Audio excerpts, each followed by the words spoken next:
सबके लिए नमस्कार पहले आज बात करें हमारे ट्रेंडिंग सर खिताबी के बारे में। यार जितने भी तारीफ किए जा रहे कम ही पड़ जाएगा तो शूट के लेकर भैया जी हम कल गए फिल्म देखने।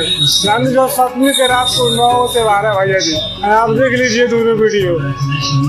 हम लोग खुद पगला गए थे भैया जी, हमें कुर्सी नहीं मिला, हम खड़े देख ली फिल्म हुआ। अब भैया जी जो है ना सब में यार लोग बोलते हैं ट्रेंडिंग का हिट मुस्लिम बोले हमरे के तभी भैया हुआ है। अब भैया जो है एक्शन सीन देखकर फाइट सीन देखकर जो है लोग जो है कुर्सी दे रहे थे, कुर्सी बहुत तोड़ दे रहे थे भैया जी।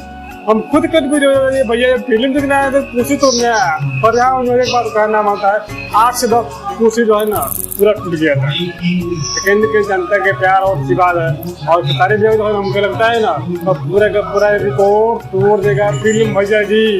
और इसका तो इसके सामने कुछ नहीं है मिलाई यार 9 के 12 को तुम यार हाउसफुल शो चल रहा है क्या? हाउसफुल में जो है वो जो है लास्ट में लगाना पड़ा, इतना दर्शक जा रहे थे। अब फिर हम लोग निकले तो 12 से 3 का शो, 12 बजे से जो है 3 बजे भोर तक जो है फिल्म चलने वाला है। कहीं न कहीं जनता के प्यार और आशीर्वाद है, कहीं न कहीं जो है और जो धन्यवाद देंगे उनको जिन्होंने फिल्म बनाया है, नया प्रयास किया है। अब उनको कहीं न कहीं सीख मिल गया होगा तो हमको जो इसी तरह का फिल्म बनाना चाहिए। आगे आप लोग क्या प्लीज जो कमेंट में देगा और सारे वीडियो के प्यार करते हैं प्लीज वीडियो को लाइक सब्सक्राइब कीजिए। आगे अपना मेरे कुछ मत